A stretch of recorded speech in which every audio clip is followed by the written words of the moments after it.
L'intitulé de ma communication est l'indignation politique sur les réseaux sociaux. Je me suis intéressé comment les citoyens ordinaires, les acteurs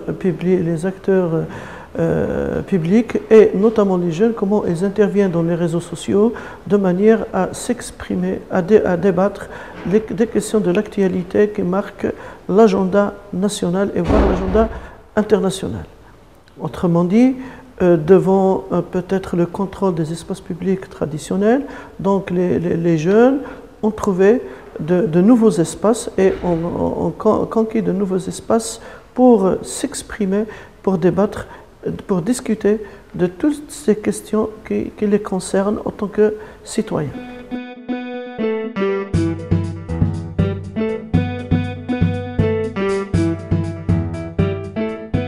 Le résultat, c'est qu'on a tendance toujours à dire que les citoyens ne s'intéressent pas à la politique, les jeunes ne s'intéressent pas à la politique, chose qui a été, donc ici, chose qui a été,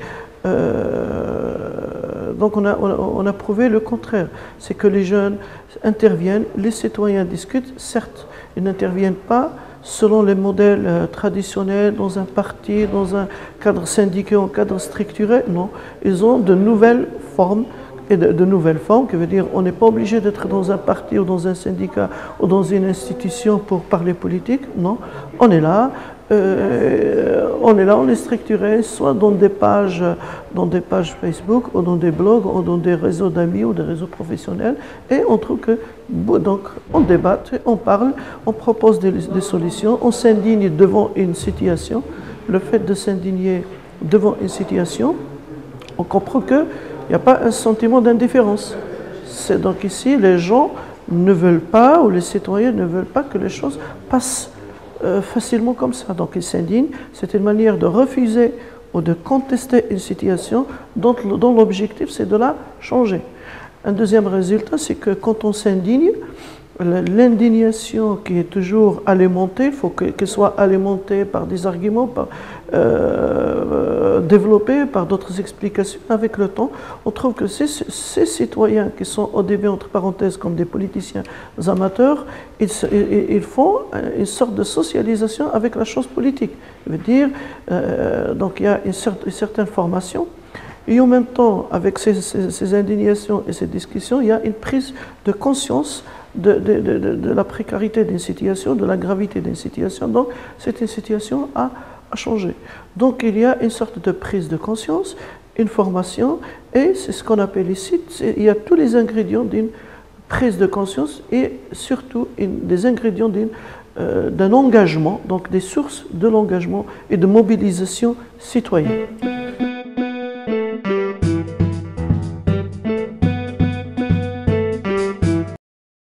Oui, déjà, par exemple, déjà le citoyen, quand il est sur les réseaux sociaux, quand il est dans une page, quand il y a beaucoup de commentaires, quand il a beaucoup, il partage, il commente, et il rediffuse, il fait des liens, il fait des vidéos. Donc déjà le citoyen, il se sent qu'il n'est pas seul. Donc il y a toujours une majorité, certes une majorité qui n'est pas visible dans la réalité, mais c'est une majorité qui est dans ces réseaux sociaux. Ça veut dire qu'elle n'est pas seule à s'indigner ou à refuser une situation donnée. Et en même temps, on sait que sur les réseaux sociaux, il y a toujours cette logique du nombre. Donc, et le citoyen, toujours, et c'est ça, l'être humain cherche toujours à être avec une majorité. Il veut toujours le nombre. Et sur les réseaux sociaux, il y a toujours cette histoire de nombre. En même temps, le débat, la discussion instantanée, facilité d'interactivité, il y a une facilité d'interactivité, facilité d'échange, et en même temps, il y a ce qu'on peut publier en public, et il y a toujours, on peut publier en même temps, on peut avoir des échanges en message privé. Donc, pour dire que l'individu s'exprime toujours.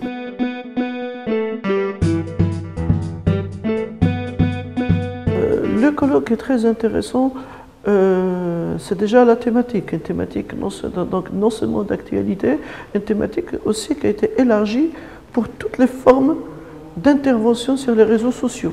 Donc dans le domaine politique, dans la culture, en économie, dans le social.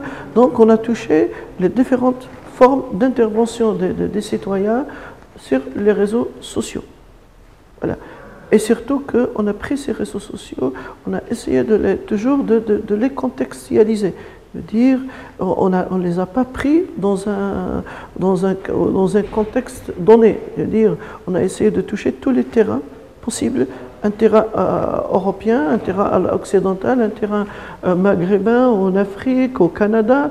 Donc on a touché les différentes nationalités, de différentes cultures. Donc ici, c'est ce qu'on appelle de différents terrains et contextes socio-culturels.